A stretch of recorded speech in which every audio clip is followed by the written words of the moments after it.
Menentukan jenis segitiga dengan teorema Pythagoras.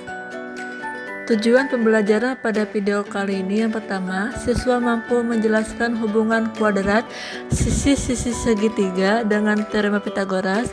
Yang kedua, menganalisis jenis segitiga, lancip, siku-siku, dan tumpul berdasarkan teorema Pythagoras. Dan yang ketiga, memecahkan masalah kontekstual yang berkaitan dengan jenis segitiga. Putri, tadi guru matematika kita kan memberikan tugas tentang menentukan jenis segitiga.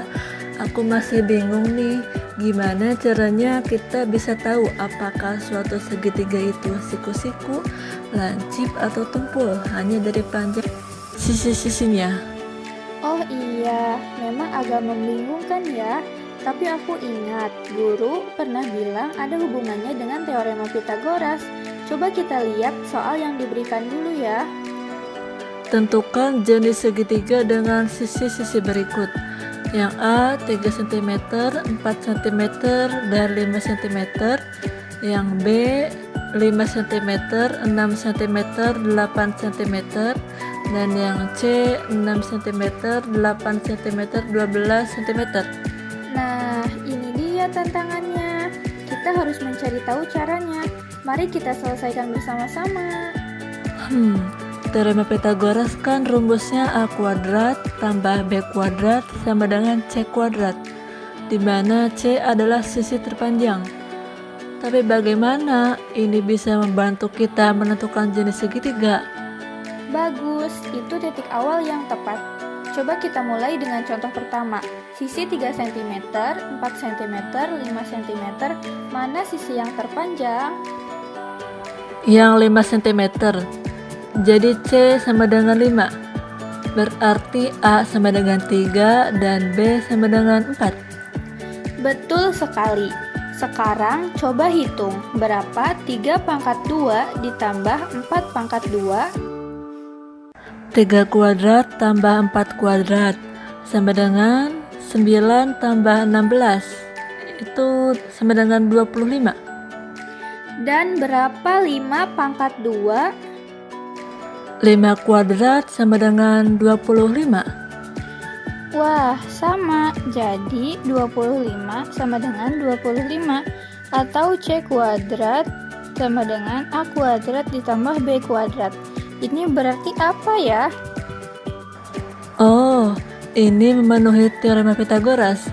Berarti segitiga ini adalah segitiga siku-siku. Tepat sekali. Jadi, kalau C kuadrat sama dengan A kuadrat ditambah B kuadrat, maka segitiga tersebut siku-siku. Sekarang, coba yang kedua. 5 cm, 6 cm, dan 8 cm. Sisi terpanjang 8. Jadi C sama dengan 8. Maka A sama dengan 5, B sama dengan 6. Kita masukkan ke rumus A kuadrat tambah B kuadrat. Jadi 5 kuadrat tambah 6 kuadrat sama dengan 25 tambah 36. Itu sama dengan 61. Dan C kuadratnya itu jadi 8 kuadrat sama dengan 64.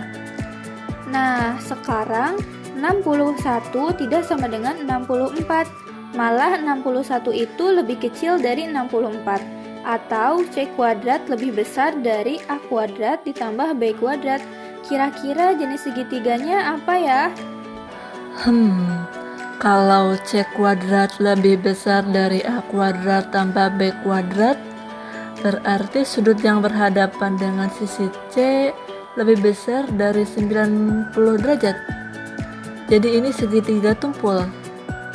Hebat banget, kamu mulai paham polanya. Coba yang ketiga, 6 cm, 8 cm, dan 12 cm.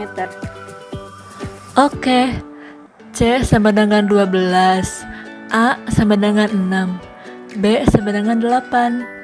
Kita masukkan ke rumus kan. 6 kuadrat tambah 8 kuadrat sama dengan 36 ditambah 64, itu hasilnya 100. Dan 12 kuadrat itu 144. Jadi 100 lebih kecil dari 144. Atau C kuadrat itu lebih besar dari A kuadrat tambah B kuadrat. Ini juga segitiga tumpul ya. Betul, tapi tunggu, kita belum menemukan contoh segitiga lancip. Coba kita buat sendiri, bagaimana kalau 5 cm, 7 cm, 8 cm. C sama dengan 8, A sama dengan 5, dan B sama dengan 7. Kita masukkan ke rumus.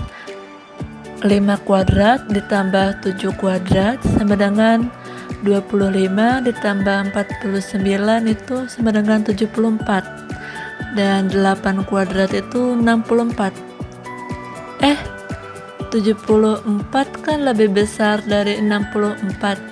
Atau C kuadrat itu lebih kecil dari A kuadrat ditambah B kuadrat. Ini pasti segitiga lancip. Excellent, sekarang kita sudah menemukan polanya.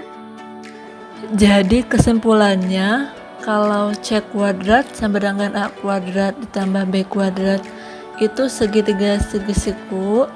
Kalau C kuadrat lebih besar dari A kuadrat tambah B kuadrat itu segitiga tumpul. Kalau C kuadrat lebih kecil dari A kuadrat tambah B kuadrat itu segitiga lancip. Persis. Dan ingat, C selalu sisi yang terpanjang. Tapi kenapa ya rumus ini bisa selalu berlaku? Mungkin karena teorema Pythagoras hanya berlaku untuk segitiga siku-siku. Jadi kalau hasilnya sama persis, berarti siku-siku. Kalau lebih besar atau lebih kecil, berarti sudutnya bukan 90 derajat. Pemikiran yang bagus. Dalam segitiga siku-siku, sudut terbesar adalah 90 derajat.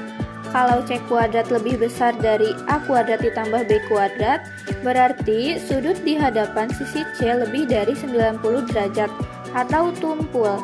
Kalau C kuadrat lebih kecil dari A kuadrat ditambah B kuadrat, berarti sudut terbesar kurang dari 90 derajat. Jadi, semua sudutnya lancip. Sekarang aku paham, metode ini sangat praktis ya. Kita tidak perlu mengukur sudut, cukup dari panjang sisinya aja. Iya, dan ini sangat berguna dalam kehidupan nyata.